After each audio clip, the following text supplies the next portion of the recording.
네. 우리가 신앙을 제대로 하려면 기초가 필요한데 그 기초는 가정에서부터 시작이 됩니다. 다시 말하면 부모님의 율법과 그 훈계, 그것을 토대로 우리의 신앙이 만들어지는 것입니다. 그래서 이번 시간은 신앙의 기초, 부모의 율법과 훈계라는 제목으로 오늘 하나님의 음성을 듣는 시간을 갖겠습니다. 자, 첫째, 신자와 그 자녀, 신자, 이른바 자녀는 하나님으로, 어머니로부터 율법을, 아버지로부터는 훈계를 잘 받아야 된다.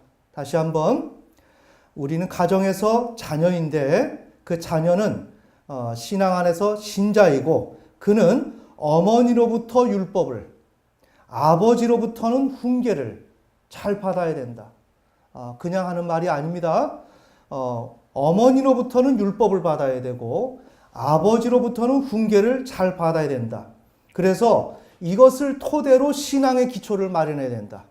이 기초를 마련하지 못하면 그 이후로 우리의 신앙은 계속 악순환이 반복될 수밖에 없다. 자, 오늘 그 내용을 함께 살펴보겠습니다. 제가 이 그림을 그리지 않으려고 그랬는데 요 그림만 그려놓으려고 했는데 요 어머니와 아버지에 대한 그 개념을 추가로 좀 기입을 했습니다. 자, 우리 한번 여기 봅시다. 이쪽은 지금 어머니고 지금 아버지인데 우리의 신앙은 하나님과 관계를 가지려면 먼저 가정에서 엄마와 아빠, 네? 아버지와 어머니와의 관계 속에서 이미 기본적인 신앙의 과정을 터득하고 넘어가야 됩니다. 근데 먼저 말씀드리는 것은 우리는 그런 과정이 거의 없습니다. 또한 이 과정이 얼마나 중요한지도 인식이 안 돼 있습니다. 그러기에 우리의 신앙은 계속 실패할 수밖에 없습니다. 지극히 뭐 좋은 얘기는 아니지만 아멘. 네. 우리가 그래서 실패하는 것입니다. 오늘 그 문제를 봅시다. 자, 이쪽이 이제 어머니인데 먼저 우리는 어머니의 뱃속에서 태어나죠. 그렇기 때문에 어머니의 자리가 무엇보다도 중요합니다. 우리가 지금까지는 심리학적인, 철학적인 어떤 인문학적인 관점 속에서 어머니의 자리를 살펴봤지만 오늘은 신앙적 입장에서 어머니의 그 자리를 알아보는 거예요. 어머니는 히브리어로 M입니다. 영어로 mother. 근데 이 어머니는 여러 가지 의미가 있지만 point of departure. 그러니까 이 departure라고 하는 것은 출발이라는 뜻인데 이 출발이 지금 합성어예요. D하고 parture하고 합성어입니다. 그러니까 이 D는 from이라고 하는 뜻이고 parture는 목초지, 필요를 공급하는 곳입니다. 이해가 되시죠? 그러니까 출발의 지점이에요. 어머니는 출발의 지점이라는 거예요. 신학적으로. 출발의 지점인데 이 출발이 가지고 있는 그 의미가 목초지로부터 라는 의미예요. 이해가 되시죠? 그러니까 이 말을 우리가 풀어보면 목초지로부터 떠나는 지점, 목초지로부터 출발하는 지점이라는 거예요. 누구가? 어머니가. 굉장히 중요하죠. 어머니는 목초지예요. 그러면서 어머니는 그 목초지로부터 떠나는 지점에도 속하는 거예요. 즉, 목초지로부터 떠나야 된다는 거예요. 이게 히브리어의 M이라는 뜻입니다. 굉장히 중요한 개념입니다. 그 다음에 the parting of the road, 길의 분기점. 길이 나누어지는, 우리가 인생길을 가다 보면 이렇게 가야 되나 저렇게 가야 되나 여러 가지 갈등이 생기고 우리는 갈 때마다 인생길이 갈려지죠. 그렇죠? 중학교 올라갈 때, 고등학교 올라갈 때, 대학, 나는 어느 길을 선택해야지? 나는 어떻게 가야지? 우리의 인생길은 분기점이 항상 존재한다는 거예요. 그런데 어머니가 우리의 최초의 우리가 인생길을 가는 데 있어서 분기점에 해당된다. 이와 같이 우리는 어머니로부터 양분을 부여받아서 우리는 또한 이 어머니로부터 떠나야 되고 또한 이 떠나는 이 자리는 우리의 인생의 그 갈림길, 그 분기점으로서 작용한다. 누가? 어머니가. 자, 요렇게까지만 좀 정리하면서 어머니를 신학적 입장에서 우리가 정리하는 거예요. 자, 그러면 어머니는 무엇을 공급해 주는가? 이게 오늘 본문 말씀입니다. 잠언 1장 8절. 우리 다시 한번 같이 읽겠습니다. 시작. 내 아들아, 내 아버지의 훈계를 듣고 내 어머니의 법을 버리지 말라. 아멘. 예. 그러니까 아버지의 훈계가 있고 어머니의 법이 있어요. 그러니까 어머니는 법을 제공하고 아버지는 훈계를 제공하는 거예요. 매우 중요합니다. 자, 그러니까 내 어머니의 법, 이 법은 히브리어로 토라입니다. 토라인데 영어로는 율법, law, 법이라는 거예요. 자, 천천히. 어머니가 우리에게 법을 줘야 되는 겁니다. 어머니가 우리에게 법을 줘야 된다고요. 자, 그러면 율법은 법령과 조례와 교훈과 계명과 증언 등으로 구성된 게 율법이에요. 자, 그런데 원래 본질적인 토라의 기본적인 개념이 뭐냐? 티칭이에요. 매우 중요한 개념입니다. 율법의 가장 기본적인 개념이 뭐다? 가르침이다. 가르침이다. 율법은 이와 같이 법령과 조례, 교훈 등등으로 구성된 것이지만 이거보다 가장 기본적인 개념이 뭐다? 티칭이다. 자, 내 어머니의 법, 어머니의 가르침. 매우 중요합니다. 어머니의 가르침. 그러면 그 가르침의 그 본질은 무엇일까? 율법으로 구성된 그 가르침은 무엇일까? 이걸 쉬운 내용으로 정리하면 인간 상호간 함께 살아가는 법이 여기에 내재되어 있습니다.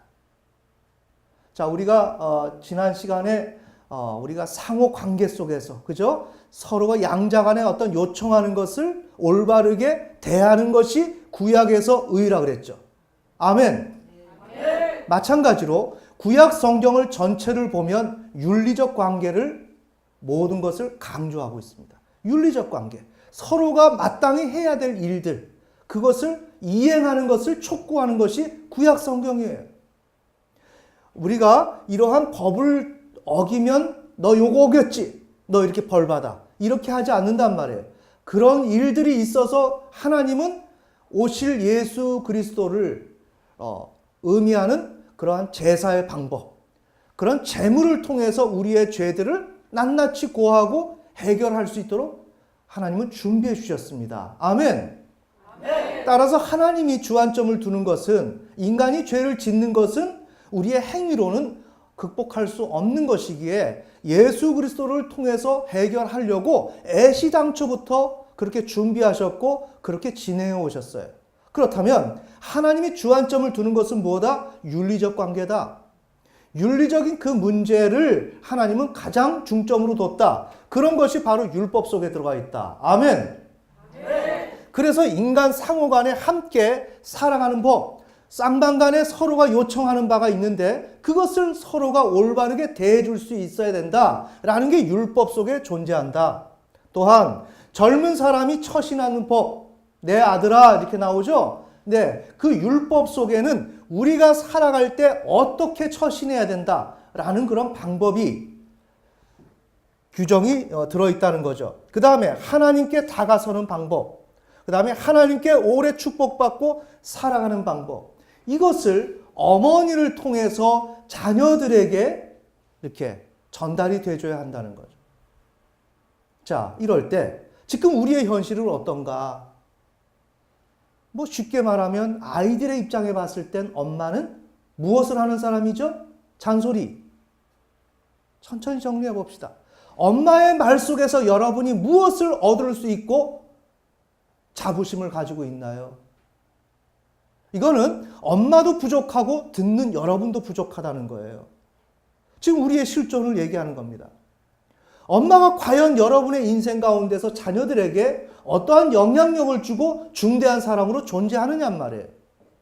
엄마는 맨날 하는 소리, 똑같은 소리 반복하시는 분, 자기 감정 컨트롤 못하고 그것을 이야기하시는 분, 이렇게 정리되어 있어요.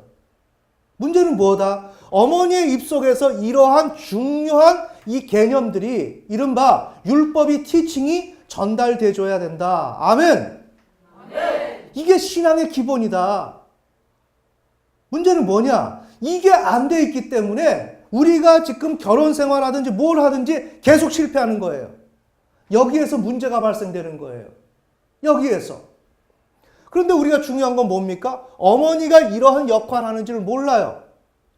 네? 목초지로부터 떠나는 지점, 뭐 출발하는 지점, 이러한 네? 길의 분기점, 이러한 개념의 성격을 지니고 있는 것이 어머니라고 하는 것 또한 모른단 말이에요. 이것을 알아야만 자녀도 어머니로부터 공급을 받고 어머니는 자녀에게 그것을 공급해 줄 텐데 그게 전혀 없는 거죠. 자, 이런 관계입니다. 지금 이 어머니가 이런 존재고 아버지는 히브리어로 아부, father. 아버지는 뭐냐? 낳게 하는 사람. 이렇게 뭐 쉽게 말하면 아이들을 낳는. 그 다음에 기원자, 우두머리라는 뜻이에요. 아버지라는 뜻은.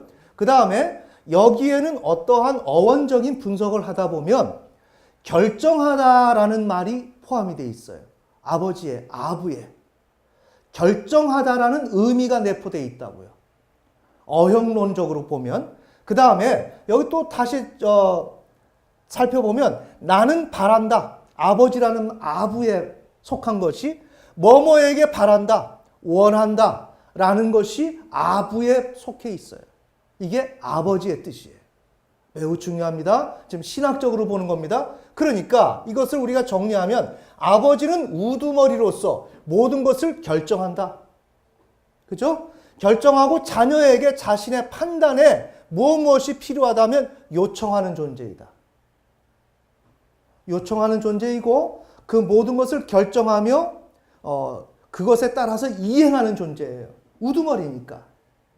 그래서 가정에서 아버지의 자리가 매우 중요하고 이 아버지의 자리는 어떤 인간적으로 군림하는 게 아니라 신학적 입장 속에서 하나님이 정해놓은 그런 개념과 성격으로 아버지가 가정에서 위치를 잡고 있어야 돼요. 아멘.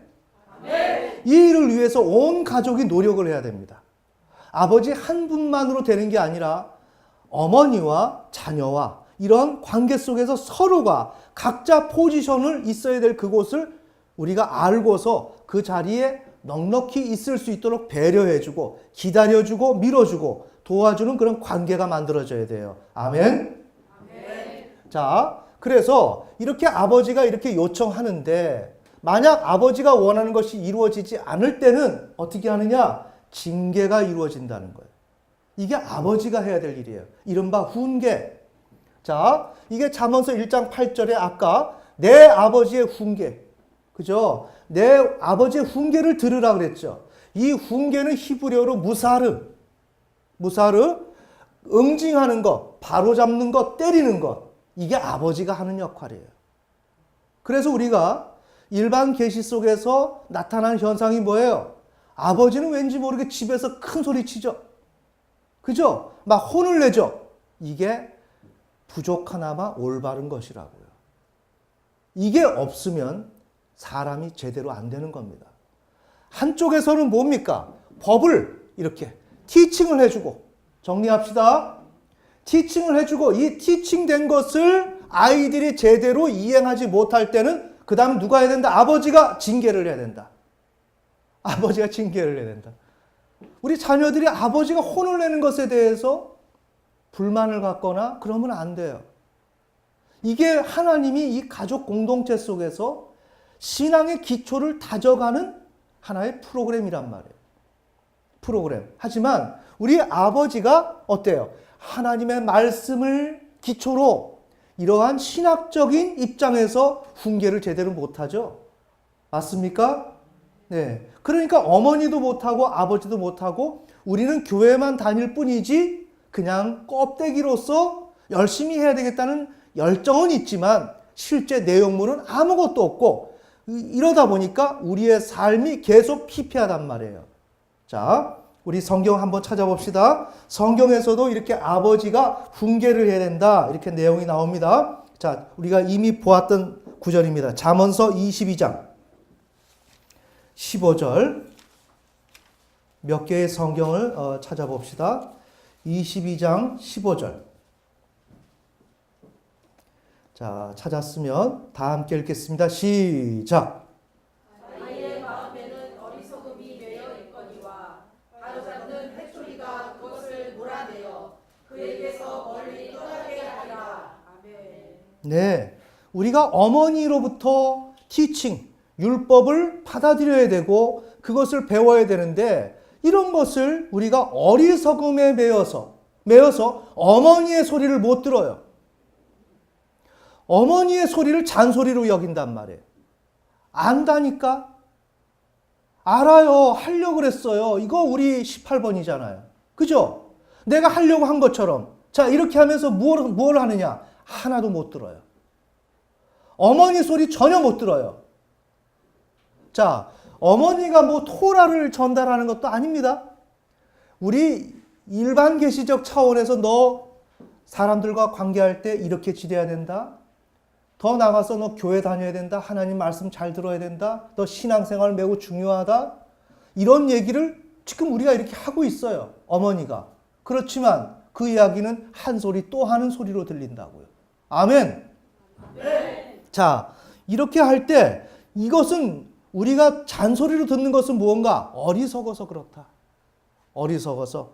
이럴 때 하나님은 아버지를 통해서 바로잡는 징계가 필요하다 이 얘기를 하는 거예요. 자, 여기 훈계, 징계, 무사르 이게 필요하다는 거예요. 그러니까 여기에서 율법이 제공되고 그것을 이행하도록 촉구하는데 그것이 이행이 안 되면 아버지가 이른바 군기를 잡는 거예요. 훈계를 해줘야 되는 거예요. 이렇게 해서 바로 잡아야만 이게 신앙의 기초가 만들어진다는 거죠. 자, 우리 잠언서 3장 11절 앞으로 가겠습니다. 잠언서 3장 11절. 11절, 12절. 자, 읽겠습니다. 시작. 내 아들아 주의 징계를 멸시하지 말며 그분께서 바로잡아 주시는 것을 실증을 내지 말라. 아버지가 자기가 기뻐하는 아들을 바로잡아 주신 것 같이 주께서 자신이 사랑하는 자를 바로잡아 주시느니라. 아멘. 네, 그래서 아버지로부터 이런 훈계를 받아야 되는데 징계를 받아야 되는데 또한 이 부분이 또 하나님께서도 우리들에게 그렇게 징계를 하신다는 거예요. 그러니까 무슨 내용이냐면 이거 아버지, 부모와의 관계 속에서 이게 기본적인 것이 다 이루어져야 한다는 거예요. 이해가 되시나요? 이게 이루어지지 않으면 하나님으로부터 징계를 받는다는 거예요. 우리 징계 어떻게 받는지 한번 봅시다. 레위기 26장. 이게 우리의 인생길에서 거의 이러한 패턴으로 징계를 받아요. 자, 우리의 삶이 행복하지 못하고 자꾸 막히는 것은 왜 그런가? 오늘 레위기 26장 14절. 1절부터 읽으면 좋겠지만 14절부터 읽겠습니다. 제가 읽으면서 설명을 드릴게요. 그러나 너희가 내 말에 귀를 기울이지 아니하여 이 모든 명령을 행하지 아니하고. 자, 말, 율법은 누가 준다 그랬어요? 어머니. 자, 어머니가 주는 겁니다. 어머니가 제공할 때 그것을 기울이지 않아요. 잔소리로 느껴지는 거예요. 근데 우리가 기독교 가정에서 이런 하나님의 말씀을 자녀들에게 제공도 못해. 무서워서 어떻게 제공을 해? 종교의 자유는 내 마음대로인데, 나 자유인데 왜 타치해? 나는 이렇게 믿는데, 나 이렇게 믿는데 뭘 엄마 아빠가 그렇게 신경을 써? 지금 우리의 신앙이 얼마나 엉망진창인지를 한번 보세요. 문제는 어머니로부터 티칭을 받아야 된다는 거예요. 티칭. 이 가르침을 제대로 받아도 내가 어리석어서 그것을 받지도 못하고 받는다 할지라도 이행도 제대로 못한다. 그런데 이런 것이 있는지도 없는지도 모르고 종교의 자유는 난데 그래 내가 엄마 갖는 신앙 나도 가져볼게. 엄마 갖는 신앙 가져볼게. 꽤나 내가 뭘 잘하는 것처럼. 벌써 이 사고부터가 지금 우리의 신앙에 큰 실패를 가져오는 거예요. 자, 그러나 너희가 내 말에 귀를 기울이지 아니하여 이 모든 명령을 행하지 아니하고 내 법규를 멸시하거나 너희 혼이 내 판단의 법도를 몹시 싫어하여 너희가 내 모든 명령을 행하지 아니하고 내 언약을 깨뜨릴진대 나 또한 이같이 너희에게 행하리니 곧 내가 너희에게 두려움과 폐병과 열병을 내려 눈을 침침하게 하고 이게 뭐냐? 우리의 눈이 어두워져요. 못 보는 겁니다. 지금 이런 것이 인식하지 못하면 눈이 어두워진 거예요. 눈이 밝아야 되는데 지금 눈이 어두워진 거예요. 그 다음에 마음의 고통을 일으킨다는 거예요. 우리의 삶 속에서 마음이 평안하지 않고 계속 분란 있고 불안 있고 고통이 따르는 것은 뭐냐? 하나님이 주신 것이다. 또 너희가 헛되이 너희 씨를 뿌리리니 너희 원수들이 그것을 먹으리라. 나는 뿌리고 노력하지만 내가 싫어하고 내가 반대하는 자들이 내 것을 취한다는 거예요. 우리의 인생 가운데서. 알겠습니까? 이건 하나님의 징계다. 아멘.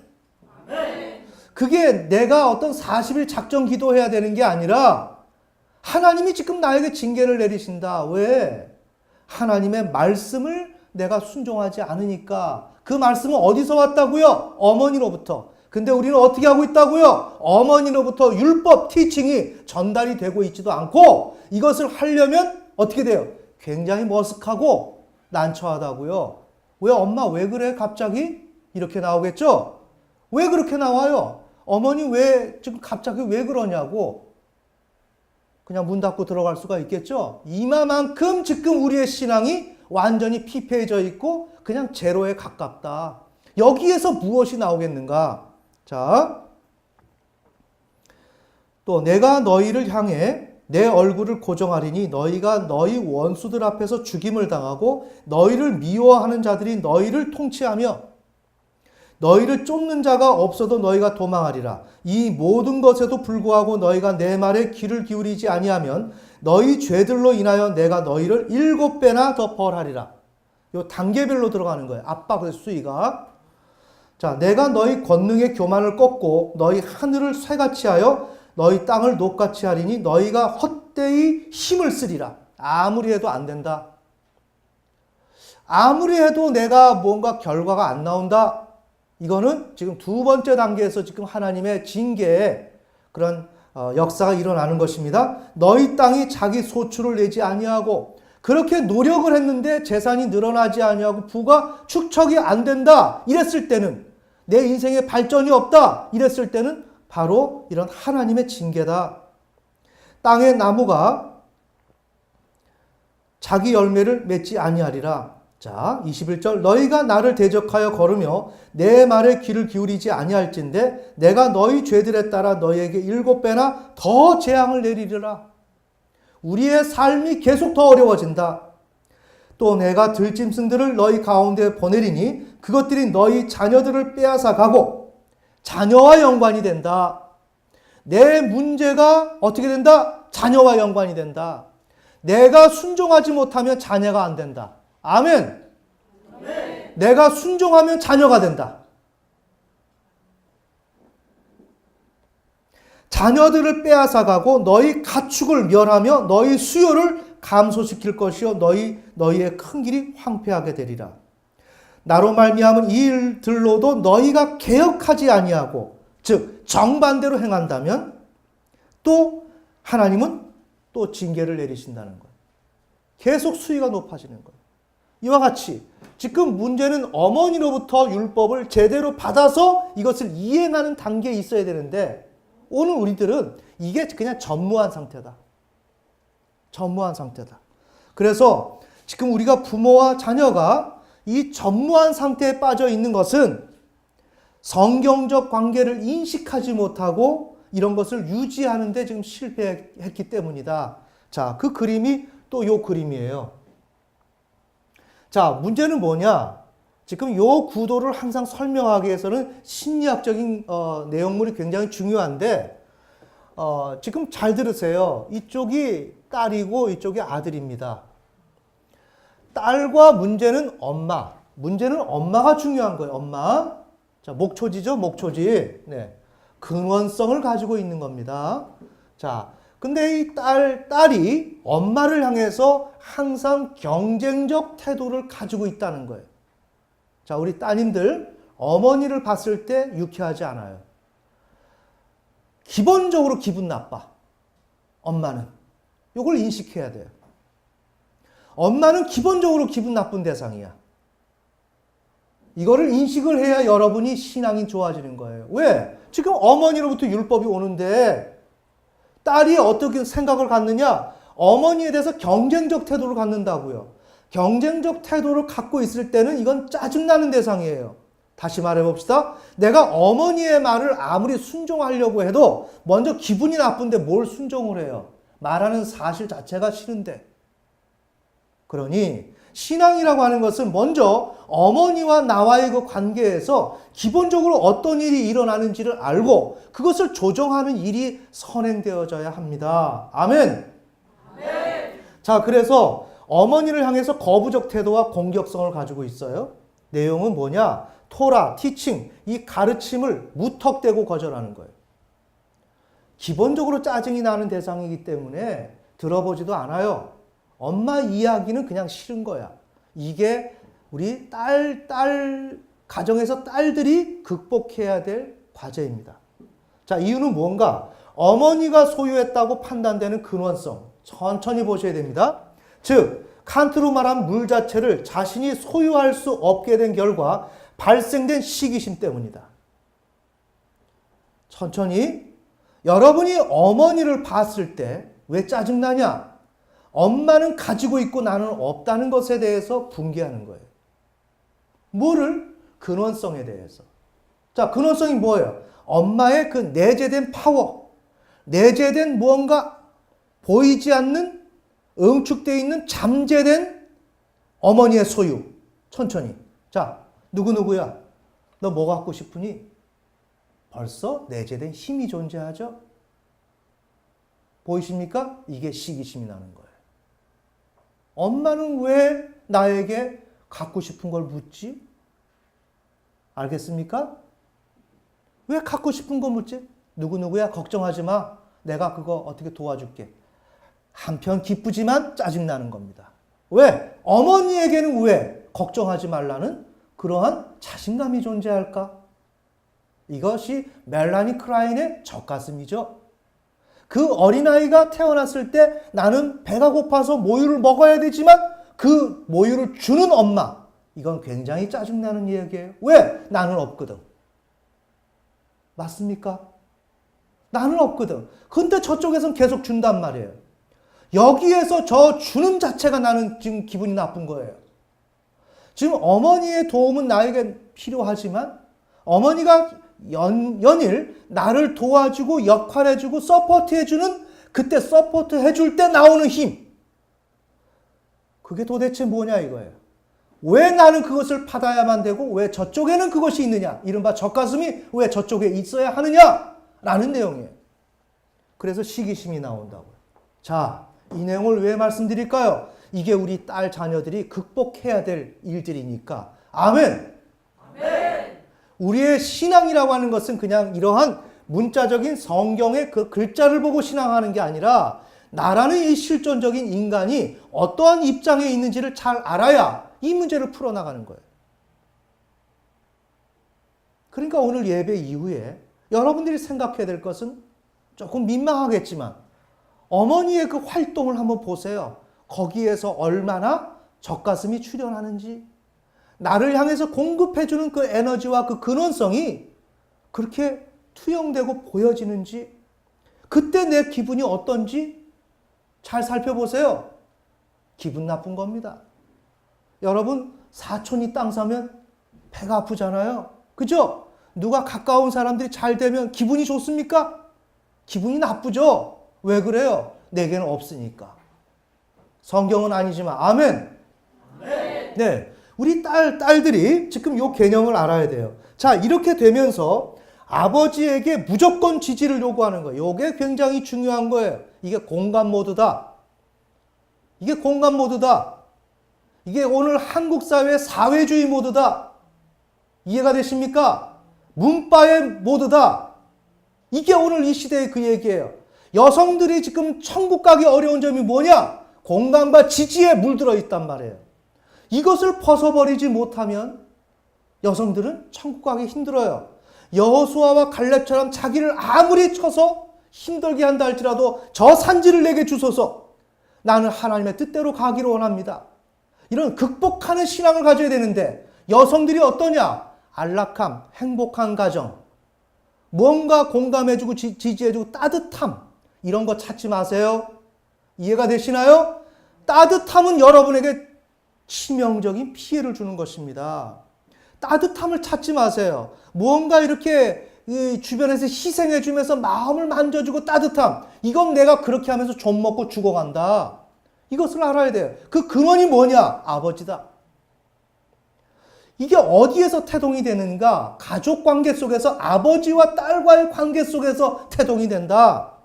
자, 어머니가 그렇게 미워요. 마음이 몹시도 불안하고 외롭고 마음 둘 곳이 없겠죠?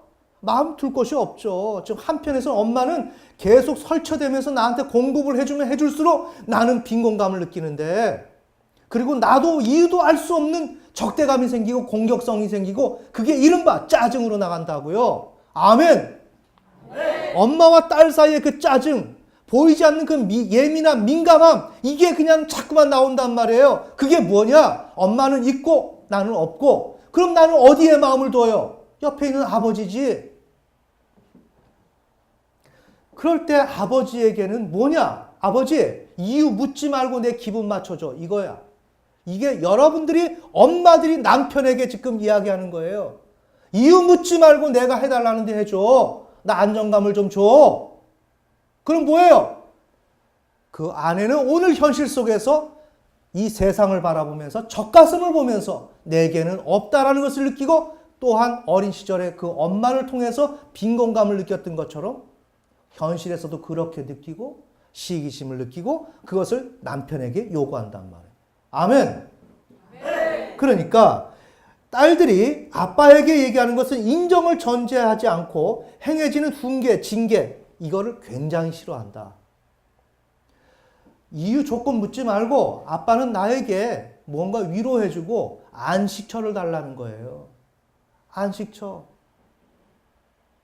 이렇게 있을 때 이러한 딸에게 하나님의 징계, 아빠의 징계, 이거 먹힐까요?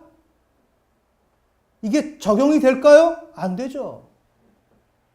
무조건적인 지지 공감을 원하는데 이유 묻지 말고, 나 지금 마음이 별로 안 좋은데 아빠가 좀 나를 이쁘다 해달라는 거예요. 이쁘다. 그런데 여기다가 무슨 징계가 들어가요?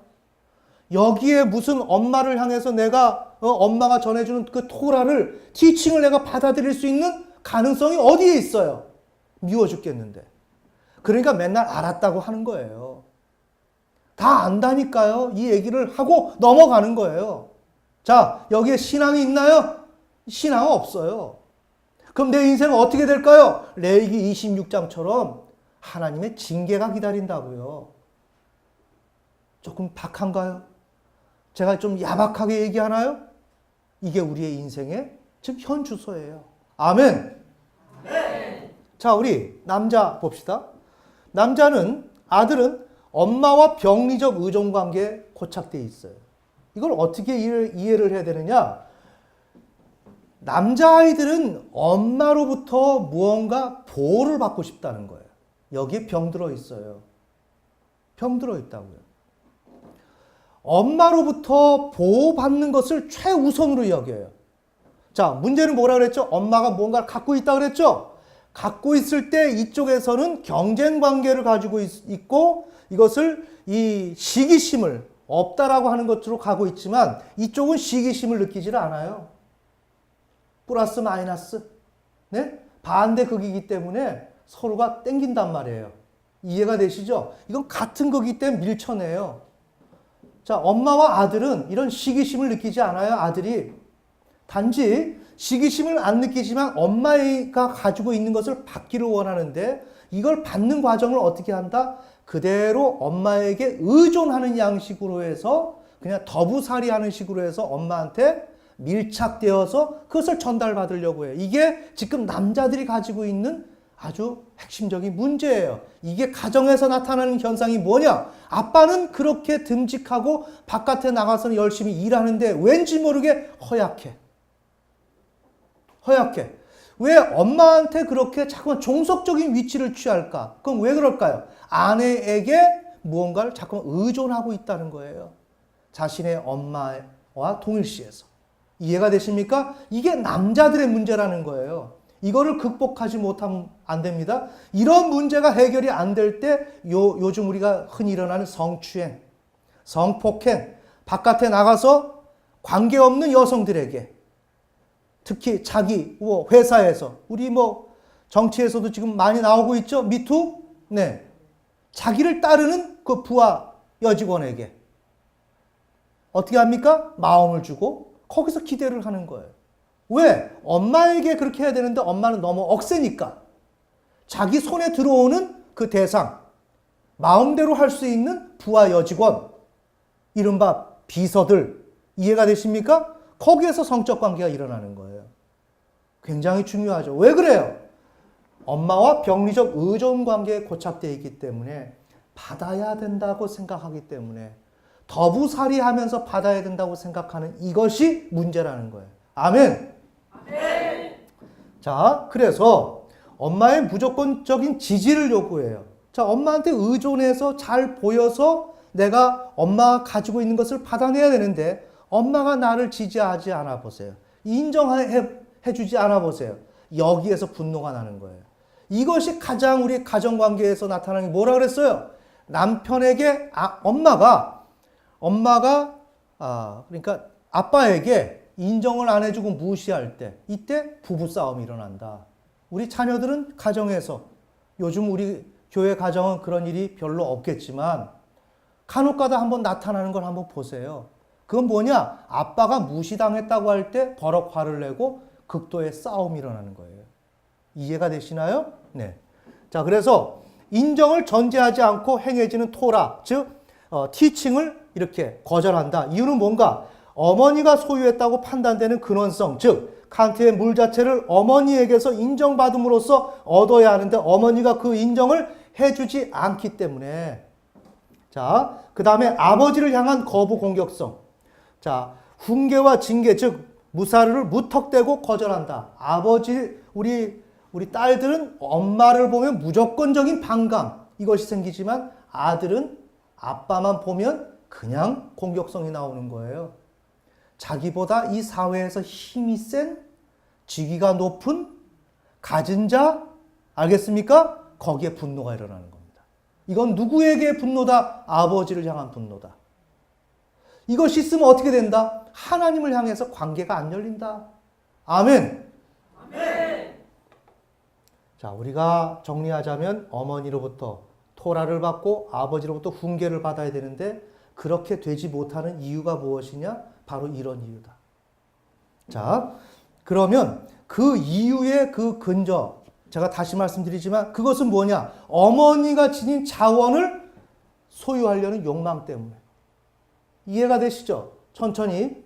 이게 구원을 받지 못하게 되는 제1 원인입니다. 이게 탐욕입니다. 왜 그럴까요? 여기 누구죠? 어머니. 왜 그렇다고요? 여기서 근원성을 가지고 있다고요. 자, 천천히 보세요. 이 문제 때문에 이러한 문제가 발생되면 하나님 외에 다른 대상을 내가 지금 필요로 하고 있는 거죠. 우상숭배라고요.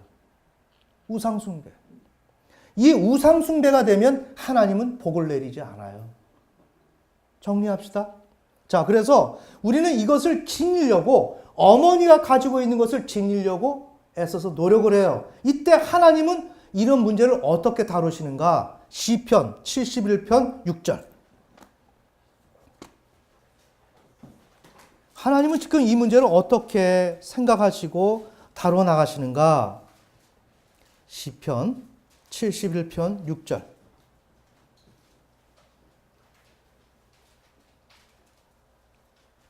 자, 다 찾으셨으면 같이 읽겠습니다. 시작. 주께서 태에서부터 나를 붙드셨사오며 주는 곧 내 어머니 꺼내신 그분이시오니 내가 항상 주를 찬양하리이다. 아멘. 네. 우리가 어머니 뱃속에 있을 때 잘 보세요. 태에서 나를 붙들고 있었다고요. 내가 어떻게 출생할 것인지에 대해서 관리하셨다는 거예요. 붙들고 계셨어요. 그런데 주는 곧 내 어머니 뱃속에서 나를 꺼내신 분이다. 나를 꺼냈다. 이건 뭐냐? 잘랐다. 히브리어로 떼어놓았다. 어머니 뱃속에서 나를 떼어놓은 거예요. 천천히. 지금 우리는 어떻게 하고 있어요? 어머니 배를 필요로 하고 있죠? 계속 아이가 엄마 뱃속에 있을 때 엄마는 근원지죠? 모든 것을 공급하는 존재죠? 이것을 태어날 때부터 하나님은 차단을 시켰다. 이걸 마감을 지었다. 분리를 선언했다. 갈라놓고 떼어놓은 거예요. 그런데 지금 우리가 어떻게 하느냐? 나왔음에도 불구하고 계속 어머니를 탐색한다고요. 그래서 여기 배라고 하는 것은 자궁이에요. 배라고 하는 건 자궁이라고요. 이럴 때 우리가 아이들을 상담을 하다 보면 아이들이 어떠한 공포심, 어떤 욕망, 이것은 어둡고 컴컴한 이른바 자궁. 이런 것에 대한 욕망, 이것이 상당히 내재되어 있는 것입니다. 이해가 되십니까? 네. 어머니의 그 자궁, 이것에 대해서 극도로 예민하게 갈망하면서 그곳으로 다시 회귀하려고 하는 그러한 욕망들이 상당히 많습니다. 그런데 하나님은 내 어머니 뱃속에서, 어머니 자궁 속에서 우리를 떼어놓았다. 아멘. 아멘. 하나님은 우리를 떼어놓았다. 그럼 우리가 해야 될 일은 뭐냐? 인식하지도 못했지만 이제는 어머니로부터 내가 떼어져야 한다. 어떻게? 나에게 무언가를 공급한다고 하는 그 어머니와 연루되지 마라. 거기에 엄마는 자궁을 갖고 있고 나는 엄마의 자궁 속에 있어야 돼? 라는 거. 이게 오늘 우리 현실 속에서 엄마는 계속 나를 공급해주고 문제를 해결해주고 나는 그걸 받아야만 하는 이러한 존재. 여기서 없음을 느끼고 결핍을 느끼면서 시기심을 느끼는 그런 우리는 되지 말아야 된다는 거죠. 아멘. 네, 결론의 말씀. 신앙의 기초는 부모에게서부터 시작된다. 엄마로부터 토라 티칭, 아버지로부터 무사르 징계 훈계. 이게 박자가 맞아야 된다. 그런데 지금 오늘 우리는 어떤가? 이 개념조차도 없고 이것을 전달하려고 해도 일반 계시로 전달해도 이러한 관계 속에서 엄마와 아빠를 향해서 아주 병리적인 문제로 점철되어 있기 때문에 하다못해 일반적인 그 계시조차도 받아들일 수도 없고 그냥 갈등 관계에 존재한다. 그 결과 지금 우리의 신앙은 어떻게 되어 있는가? 우리의 신앙은 하나님 앞에서 연일 징계를 받는 그런 수준에 있다. 정리해야 됩니다. 징계를 받는. 그러면서 이런 상태가 옳은 것인 줄 알고 이게 그러다라는 인식도 없이 그냥 이것이 별 문제 없는 줄 알고 우리가 그렇게 생활하는 거예요. 자, 이렇게 볼 때 이건 누가 주인이에요? 내가 주인이죠. 맞습니까?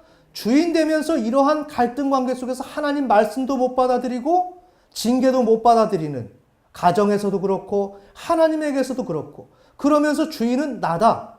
이럴 때 우리가 연일 외치는 창조주 하나님은 어디 계시는가? 없지. 창조주 하나님은 어디 있어요? 지금 내가 지금 주인 되어 있는데 내가 지금 키자루를 잡고 있는데 키자루를 그러니까 하나님하고 나하고는 관계가 없는 거예요. 그리고 입으로 하나님을 경외해야 된다고 얘기하는 거예요. 알겠습니까? 그냥 입으로만 하는 거예요. 자, 밥 빨리 먹어라. 이렇게 생각으로만 하는 거예요. 이빨이 움직여져서 밥을 빨리 먹어야 되는데 이걸 움직이지 않고 생각에서만 나는 밥을 빨리 먹는다 생각하고 신앙을 우리가 이렇게 행하지는 아니하고 어때요? 생각에서만 나는 하나님을 경외한다고 생각하고 이렇게 하고 있는 거예요. 여기에 무슨 역사가 있어요? 아무것도 없지.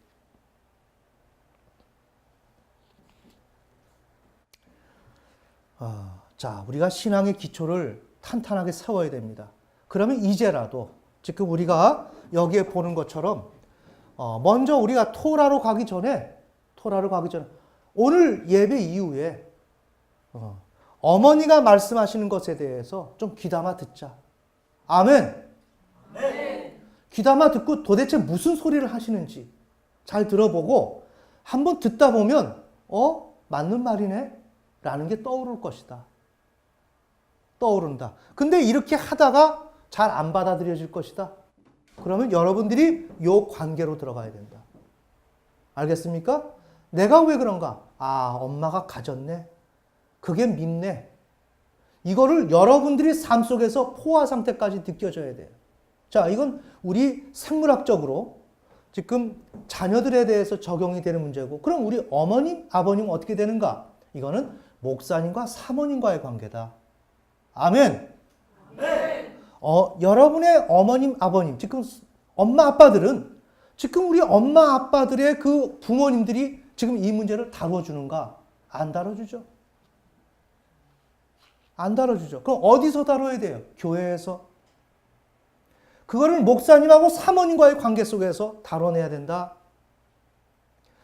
이걸 적용하면 사모님 소리는 무조건 싫다. 알겠습니까? 그건 엄마에게 대해서 싫은 거다. 알겠어요? 목사님이 얘기하는 것이 그렇게 공감 모드로 가지 않는다. 싫다. 이건 아버지에 대해서 내가 갖고 있는 태도다. 알겠습니까? 이거를 교회에서 다뤄줘야 되는 거예요. 자녀들은 지금 오늘 현재 부모들이 지금이라도 늦지 않았으니까, 양육을 하고 있으니까 이걸 실행이 돼줘야 되고, 지금 부모들은 어떻게 되는가? 목사님하고 사모님한테 이 문제를 다뤄야 된다. 이게 지금까지 우리 교회에서 신자들이 이 과정을 밟아왔죠. 사모님과 그토록 심한 갈등, 사모님과 이거를 꺼내놓고 다루기도 민망하고 여러 가지가 있었지만 어땠어요? 지금은 상당히 발전됐죠. 거의 갈등이 없죠. 그리고 이제는 어떻게 해요? 신자가 딸로서 어머니, 사모님에게 순종을 잘하죠. 이게 그냥 됐는가? 10여 년에 걸쳐서 이루어진 일이다. 아멘. 네. 하나님은 지금 이 교회 공동체 가운데서 이 일을 행하신다.